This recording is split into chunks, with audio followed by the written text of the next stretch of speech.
Hi, this is Phil, Dirty Drive Away. So coming back to you today with another common question I get asked, and it's regarding the setup in my van.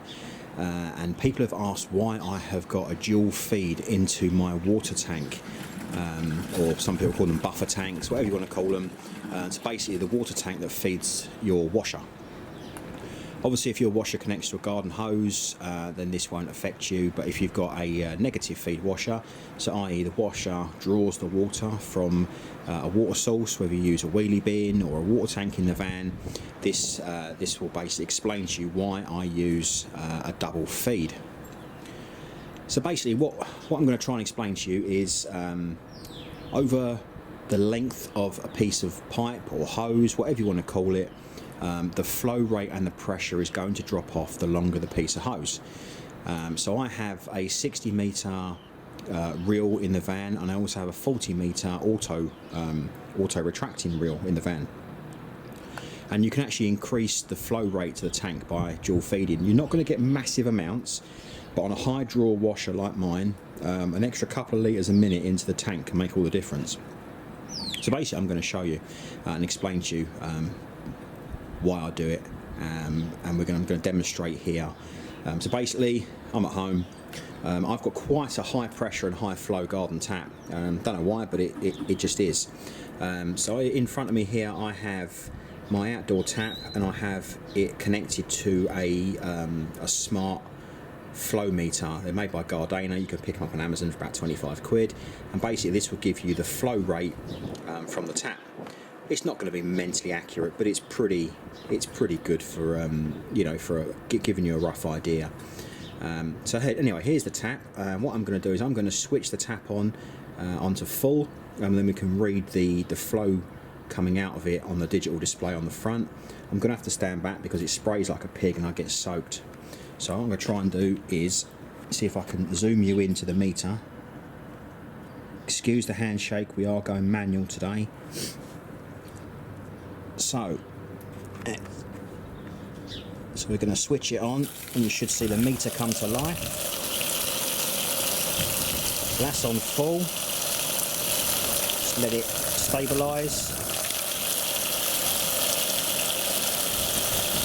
So we're getting around, well, between 21.9 and 22, so around about 22 litres a minute. That's a lot. If I was running my machine on that, I'll probably never empty the tank. So there you go, look, it seems to have stabilised there. 21.8, 21.9. Right. So what I'm going to do is I'm going to connect up two hoses to my van. Just basically standard run-of-the-mill 12.5mm garden hoses through a Y splitter. Basically, I don't put filters in the van anymore. I tend to find that once you've removed them to try and clean them, they never seem to seal properly, so and they do tend to crack if you over tighten them. So what I'm basically using now, if I come over here, is one of these. It's basically a large water filter, so you get a much higher flow rate through it, connected to a Y piece. So I can just plug that either into the outdoor tap, or I can take the top off and I can screw it straight in. So basically I take this one off there and then just chuck the water right into my shoe, and then plug that straight in like that, and that gives you filtered water, so you don't get any grit coming through here. Right, I'm going to hook this up and I'll be back with you in 2 ticks. So this is all hooked up, just using a standard hose lock style fitment on there. That's how you can unscrew them, screw them straight into a 3/4 inch tap thread, into a Y piece splitter there, and then obviously just two garden hoses. That one runs through there, that's a 30 metre, and I've got the same one in the van but on a 40 metre. Right, so let's go to the van and check out the inside of the van. Right, and here we are. So back of the van, my 400 litre water tank. I've got the same Gardena smart flow meter hooked up to the ball valve in my tank, so I can actually monitor the water flow going into the tank. So like I say, you'll get flow and pressure drop over the distance of the hose, and also whether or not the hose is going up a gradient. So if you're going uphill, you'll lose flow rate. And I can demonstrate that to you in a minute, because obviously we saw 21.9 actually at the tap, which is all very well if you've got your van parked on the tap and you can use a very, very small length of hose, but normally you guys are going to be running sort of 40, 50, 60 metres of garden hose. So I've connected just 2 run-of-the-mill hoses. You can see that I do normally have a 3/4 inch feed hose here. Now 3/4 inch feed hose will actually flow a lot more water than these well, they're 1/2 inch, 12.5 mil garden hoses. So from my garden I've actually got a 3/4 inch hose that runs all the way out to my driveway, so I can connect it straight in, and I do actually have ready for next year 3/4 inch hose on a reel, or 50 metres of that, so obviously it will give you a much better flow rate. And I'll do another video later on showing the differences between the flow rate on the different sizes of hose pipe. You don't really want to go much bigger than 3/4 inch, because it is quite a it's quite heavy to keep reeling up. So right, so here we go. Here's the flow. So basically we've got a wire piece. So we've got the 2 flows coming in. You can see my 40 metre auto reel just back there in the distance. I'm going to switch this one on first. This one is the one for the auto reel, so I'm going to switch this one on first, and hopefully the meter will start to just wind it in gently. So I'm not too sure how clever that connection is, so I've fed this in directly, and no, that meter is not going to spin, so give me 1 second. Okay, so what's a video without a few technical hiccups? It would be a little bit too perfect if it went to plan. Right, so a few bit of fiddling later. I think we've got it licked. Yeah, these meters, they tend to work when they want to work. I mean, any tiny little bit of grit or anything that comes up through the pipe tends to, it's like a little kind of spinny vein inside that's got a little magnet on it which picks up the flow rate. Any little bit of grit or anything like that that's in the hose or anything just tends to stuff them up a little bit. So anyway, here we go. So this is the auto reel from the other side. So if we turn this one on, we should see that.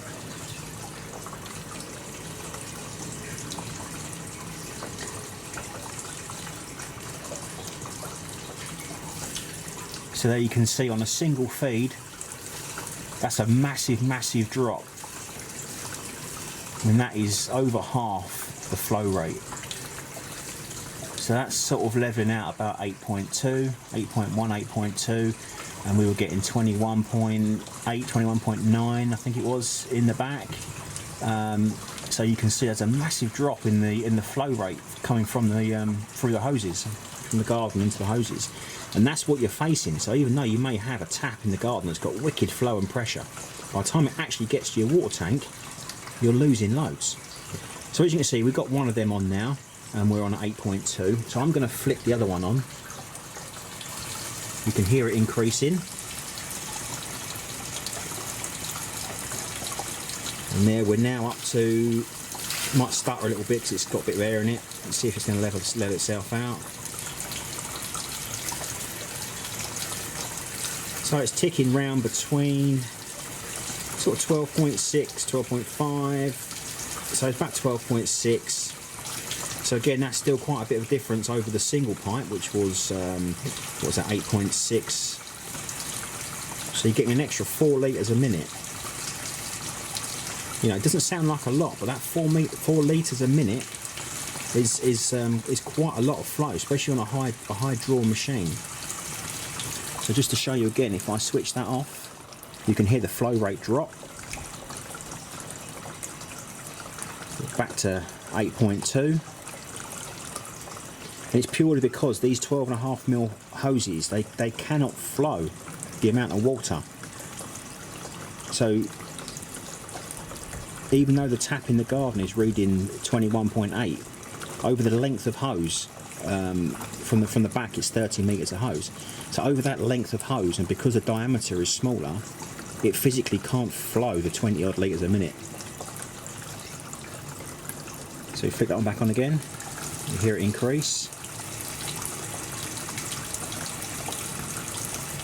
And there's your difference, and that, my friends, is why I dual feed my tank, because an extra 4 litres a minute, you've only got to work that out over the course of time. You know, if you wasn't having any any kind of feed on this machine. So if you were just running it purely with no water feed, on my washer on full chat, you'd only get about 17 minutes of cleaning.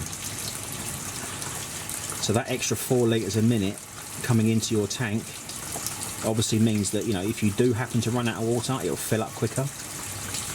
And also you've got an extra 4 litres a minute coming in. And I'll try and do the maths for you. I'm not very good in my head, so if I can do the maths, I'll put a little message up on the screen and you'll be able to see what I'm talking about. But there you have it, ladies and gents, boys and girls. That is why I dual feed my water tank. So that's all from me.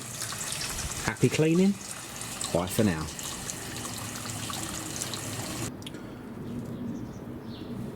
I thought I would just add, I know I signed off there, and I'm sure you're all probably thinking, 3/4 inch hose, why have I not shown you the 3/4 inch hose? So to save all the comments asking about the 3/4 inch hose, I have reconnected my 3/4 inch, my red 3/4 inch feed hose, and I've also connected it to my 3/4 inch hose, which runs all the way to the garden tap. It's not quite as long as the original hose pipe. I think this is about 20 meters, something like that. So it's not quite as long as the other hose pipe, but that is my 3/4 inch feed. So these are both off now. I'm going to just turn on the single 3/4 inch feed.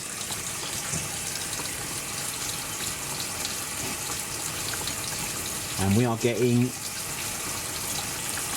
come on focus, 12.2 litres a minute to the tank on a single 3/4 inch feed. So that is nearly the same as what we were getting on a double feed on a conventional 12.5mm pipe. So that is the reason why a 3/4 inch hose or a 19mm hose will flow a lot more than a conventional 1/2 inch. So there you have it. If you want maximum flow, either double feed or use a 3/4 inch hose. You could use two 3/4 inch hoses if you wish, but obviously it just makes it heavy in the van, and obviously they're quite a lot heavier and thicker to wind up. So there we go. I'm definitely signing off this time. There's my dual feeding. Happy cleaning. Bye for now.